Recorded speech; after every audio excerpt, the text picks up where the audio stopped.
Hello and welcome back to the ministry, and we are here for part two of the male prodigal. Picking up where we left off,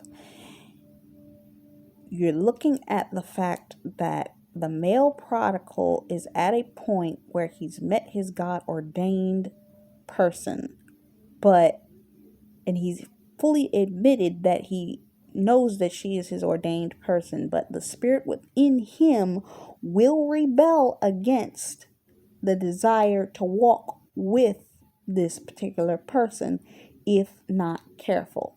So, with that being said, that there may be an element about the prodigal because he does not feel adequate or feel that he deserves her, he will try to rebel against walking in the fullness of his purpose with the God ordained spouse. Pause.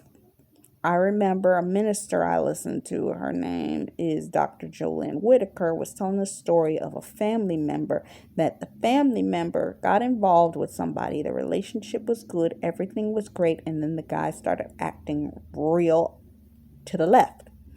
He ended up coming back to her, the minister, and having a conversation with her saying, I don't know what I was doing. I guess I felt scared, and he started to sabotage. They had to get back together, repair the breach and the brokenness that had occurred, and I believe it was last year around this time that the two of them got married. So those two people actually are going to be celebrating their anniversary this year.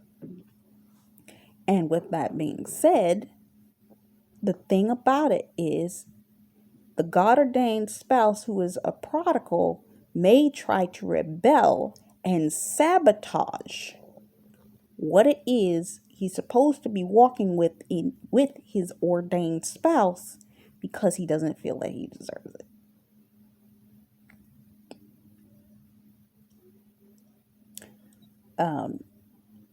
As I mentioned in the previous, Megan Michelle did a video where she was talking about, can't remember what the name of it was.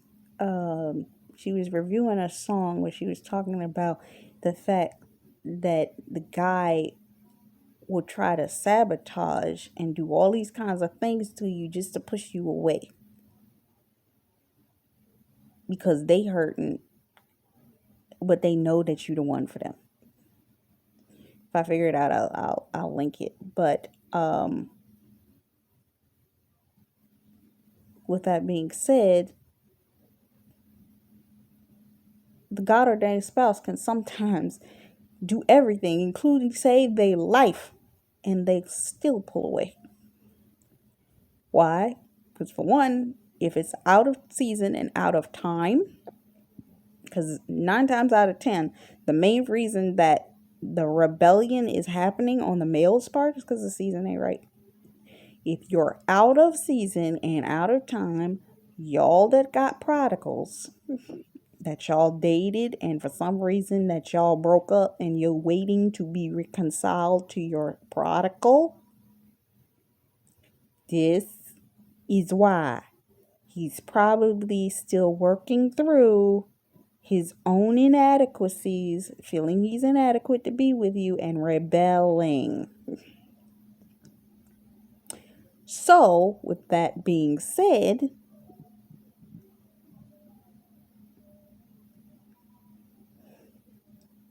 there may even be wedges, for example, other women that are associated to you or to him that are assumed to be friends or frenemies. Some of y'all know y'all got that person that if they had the opportunity, they would try to snatch your man in a minute.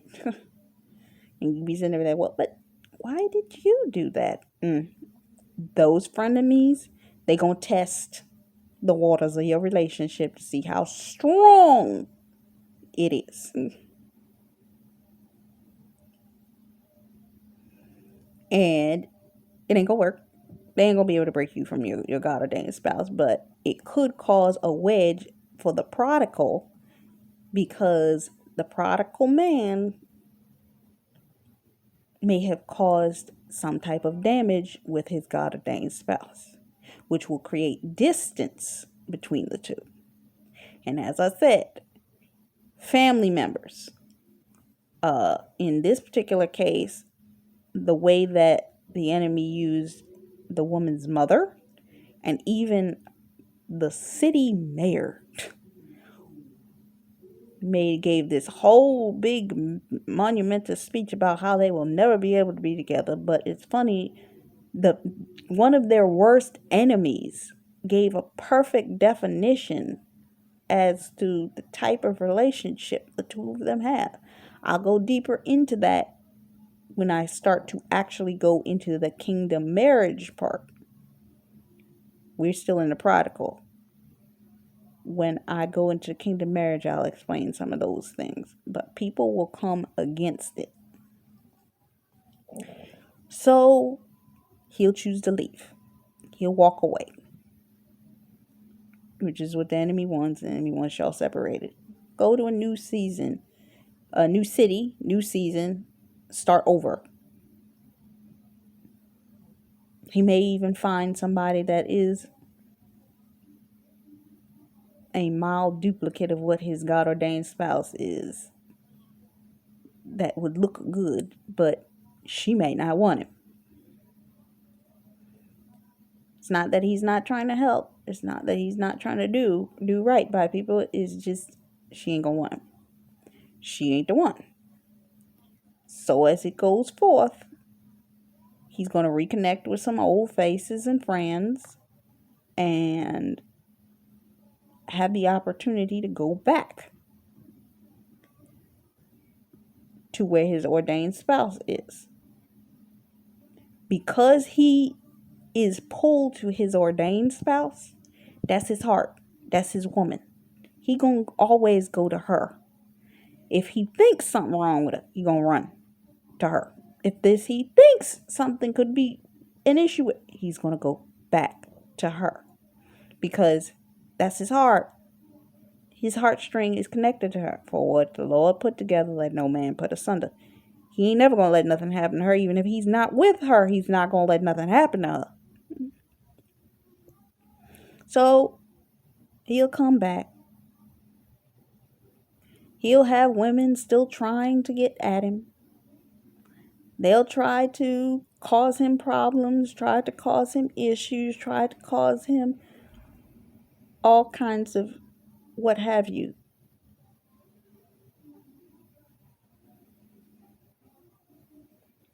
But it's not going to work.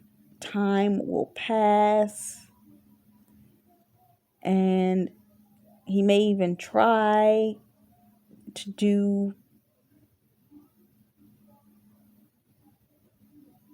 something with somebody else. It's not gonna work. He may even reconnect with his ordained spouse's friend. I'm saying this because this is the way it transpired in this. In this particular show, somebody that was an enemy to the ordained spouse connected with him, and he actually was trying to rehabilitate them and give them what was necessary in order to help them come into alignment. Now, what does that make the sense for your situation? You may, as the ordained spouse, see the man that you're ordained to be with being kind, being jovial, and having a mature relationship with another female. Doesn't mean that's a threat to you. It doesn't mean it's a threat to you, but because maybe that person to you seemed like a threat. Maybe they did something to you before. Maybe they acted wrong with you before. But sometimes men don't think that they got to separate themselves from all females. I'm going to tell you this. One of the ministers I listened to, the minister, Dr. Whitaker, she was talking about when she and her husband got together and then their relationship got serious. There was a female that was a friend of his, and now she advised him to separate his friendship because some people believe that men shouldn't have any female friends outside of their spouse. Some people don't. Some people believe that you can have female friends outside of your spouse. But anybody that has had a sexual or intimate relationship with your God ordained spouse from the past, that may be a red flag. Because as long as there is a potential for an open door or something, you may have a potential for an issue there. But there must be a level of respect and there must be spiritual wisdom. That's where prayer on both parts come in, because the Lord will tell. The Lord will tell you. The Lord will tell him. Cut it off. You know the Lord will tell you when you need to cut friendships off. The Lord will tell and show you the people that you need to cut off. Now the catch-22 to that is sometimes people be operating in rebellion. Some people got veils over their eyes to certain people and they just cannot see and do not want to cut off people that should be cut off. So the Lord has to give them that kind of unction that's going to let them know, oh, this person is going to like try to kill you type way of operating. So it's like, yeah, you cut it off or the Lord gonna cut it off. But yeah. But the fact that this particular person comes back in, it may cause the God ordained spouse to come back and be like, this woman wreaked havoc in my life. What are you talking about? You're helping them. What's wrong with you? And this may cause a three-way battle between the three of y'all.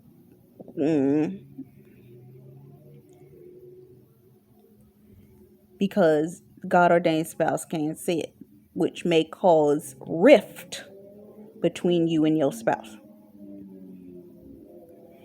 You try your best to avoid rifts between you and your God ordained spouse if possible. This came down to blows between the spouse, the God ordained spouse, and the prodigal and the God ordained spouse. She hit him and then he punched her back. And he called it reflex, but she was pissed off by this point. Which caused even more of a wedge between the two of them. But they ended up separating again because the timing is not right for their relationship. Sad to say, they must be separated. So as time goes on, he begins to grow fondness for the female that actually was a friend, yet again, of his ex's, but happens to work for him. Or shall I say his God ordained spouse, but happens to now work for him. Because she was around, their relationship started to grow. Now, as the friendship and relationship begins to grow, they become allies. So nothing's going on just yet between these two. They just have friendship. But when the prodigal goes into a phase of rebellion where, just like when the female prodigal went into her phase of rebellion of I don't care what happens to anybody or anything, he starts doing whatever the heck he wants to. And which means he gets sick and tired of being sick and tired of people acting foolish, doing whatever they want. So he takes out, and yes, he takes out the evil, demonic, what have you group. But he's still operating in a sense of rebellion. So what ends up coming to pass is that he becomes separated from all of his allies. And he ends up getting coaxed into a relationship with, yet again, the old counterfeit.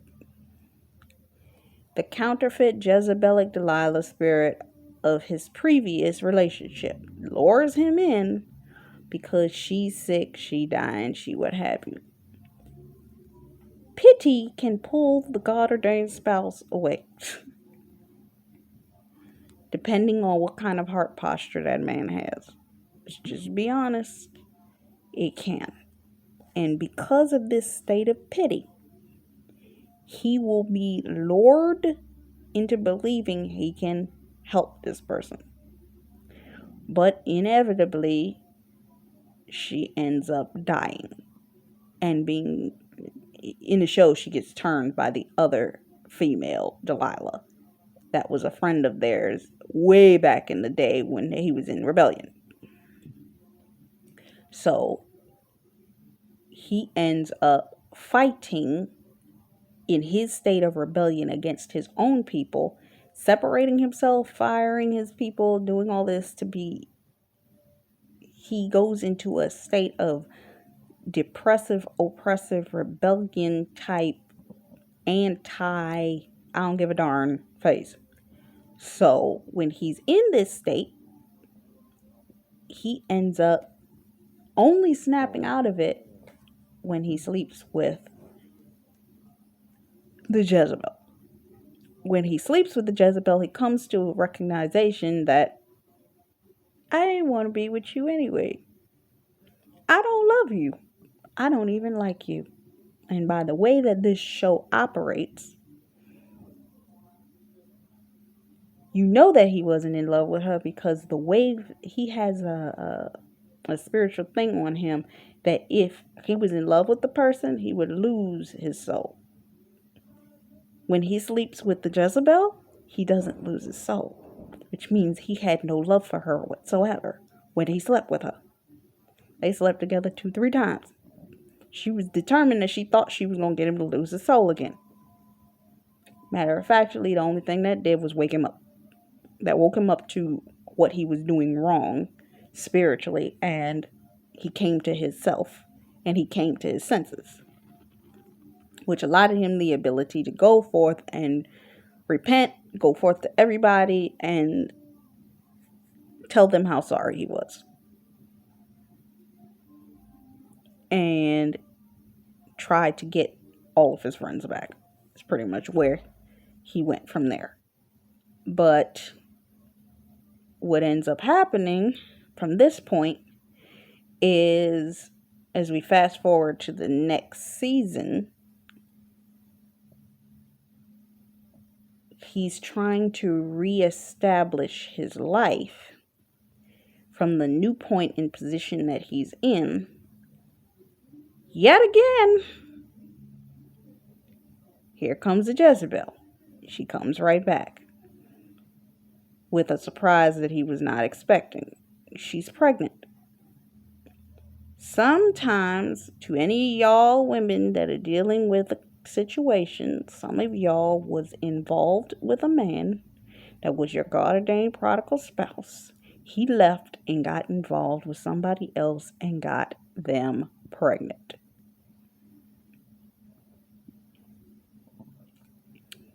I know some people have dealt with this situation because even one of the other young women that I listened to, she was talking about having had a scenario like that. And it was hard to find out that the God-ordained spouse got the person pregnant.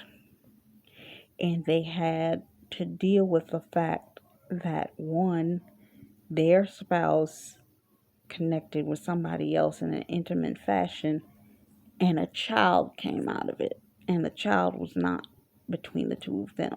But they were going to still have to come together when the time was right to be a parent to that child.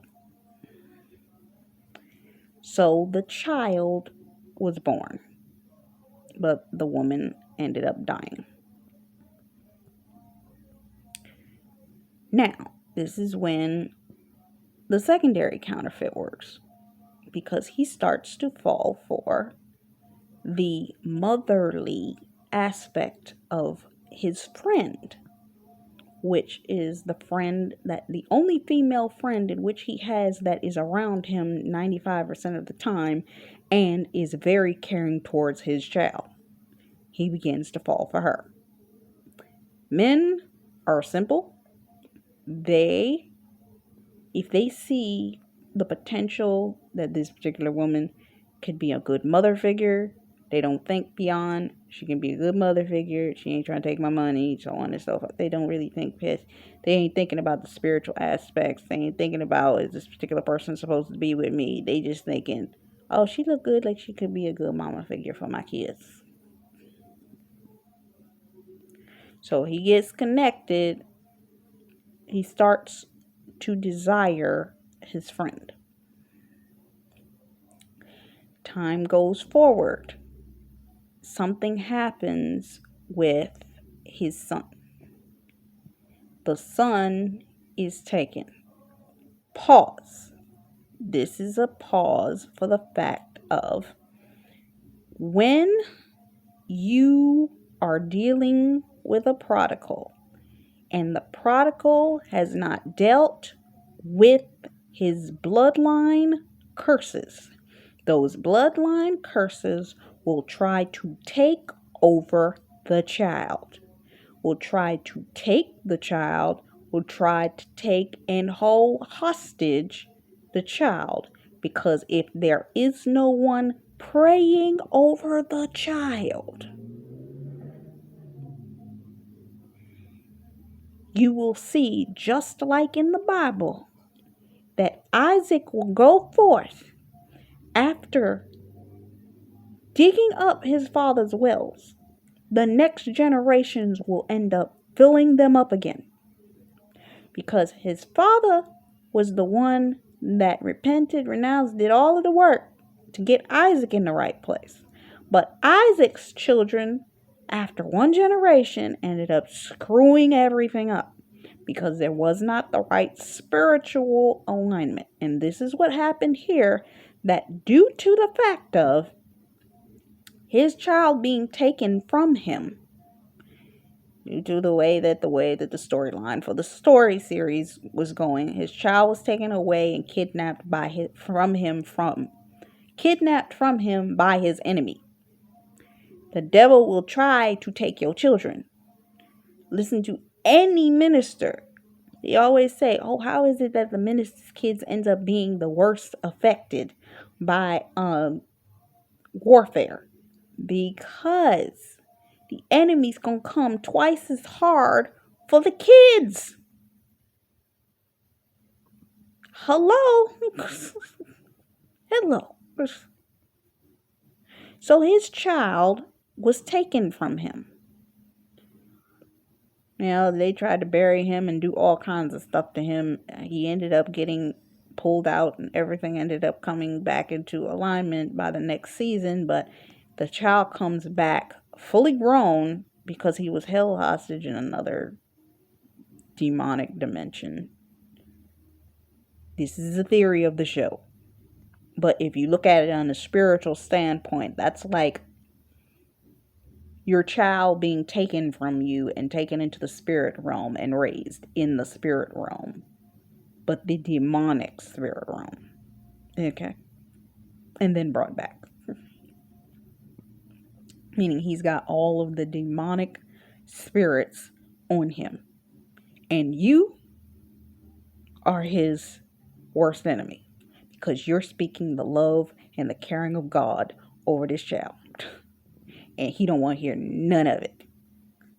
To every female, to every mother, to every father who has a child who is rebelling against the will and the desire of God, I pray for you that you keep praying for your child to come into alignment of the will of God for their life. Because that's all that this is. This child is out of alignment and out of order with the will of God in his life. Okay? So as he goes forth, he begins to do his own thing. Now, what ends up happening, now I don't even understand how this ended up happening, but he turns around and ends up sleeping with the female friend that the father was falling in love with.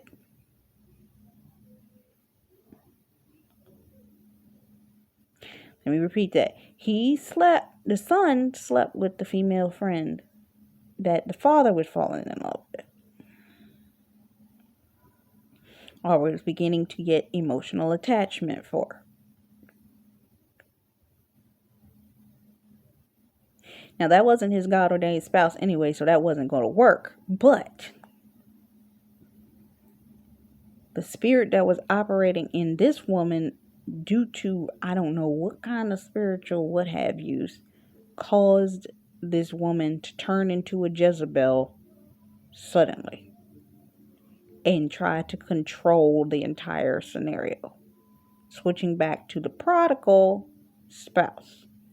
The prodigal spouse, in the midst of all of this happening, does not know that his friend, the female friend that helped him raise his child up until the point that the child was taken, has now not only slept with this woman, but gotten pregnant by his son. To all y'all people who have weird family incestual, because that's what it is, it's incest, incestual relations, you must pray against the spirit of incest. Okay? Auntie sleeping with uncle, then sleeping with the other uncle, and marrying that person. Come on. Pray against it for the alignments to come out of alignment in the name of Jesus, and the destruction, because now in this case, that wasn't their right child anyway. That wasn't their right relationship. That woman was not the ordained spouse anyway, so whatever she did wasn't going to be right, but it's going to cause a spirit of chaos and confusion on the bloodline because she done slept with the son, creating another Jezebelic soul tie for the son. You see this? Now, the father ends up in a situation where he has to make a decision. There's something going on in the town that needs to be taken care of, and what ends up happening is a demon, spiritual warfare, causes inception. Pause. Any of y'all that ever saw the film Inception, that film was about a group of people that will go into dreams to steal thoughts, processes, documents, anything that was of value, intellectual property, before it came to pass. It's a very good film. In this situation, the father, the prodigal, our male prodigal, which was the main character, he ends up having a dream of his friend and has the dream that he sleeps with her. Inception. In order to create the illusion that he is in love with her. And in the midst of this scenario, he sleeps with her because they need him to lose his soul. But him losing his soul suggests that he is in love with this woman. Pause. What am I getting at? He ain't in love with this woman. But what the enemy will do, pay close attention, is there will be a Jezebelic witchcraft spirit that will create a spirit of separation. Separating the ordained spouse, spiritually from the ordained spouse. And what will in turn occur is they will remove the connection and replace with a love spell to cause the ordained spouse to fall in love with somebody he ain't even in love with. He or she, because it can go on both sides if it's a female in this position as well. How do I know? Please go check out Stephanie Smith's videos on spiritual warfare against your relationship, and some of them also try to create a spiritual transfer, meaning they will try to steal the ordained spouse's anointing for the ordained marriage and put it on themselves, meaning they will like camouflage or cast themselves to appear as if in the spirit to be the ordained spouse. But because they aren't, it's almost like somebody trying to put on somebody else's skin. They cannot spiritually have this person's essence on them and it not be off, because they're not the one. But if there is a veil over this person's eyes, you must pray for their eyes to become open.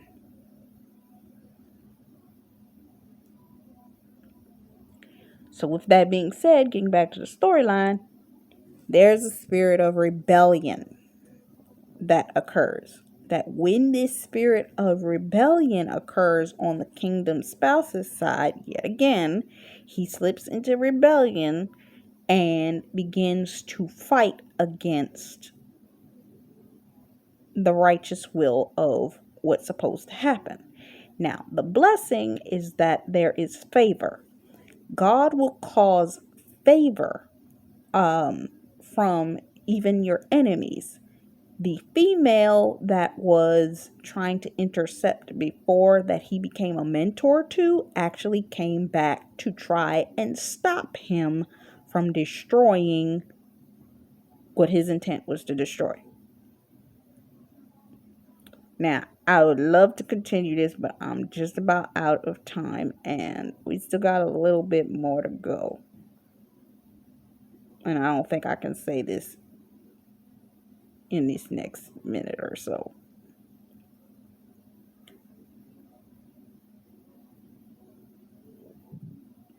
But I might be able to. Let's see what I can say. The basics is that the God-ordained spouse, this prodigal, he may go through an issue that the son's son or the son's child will also inevitably be destroyed, as we already discussed, in the lineage if it's not reversed. But lastly,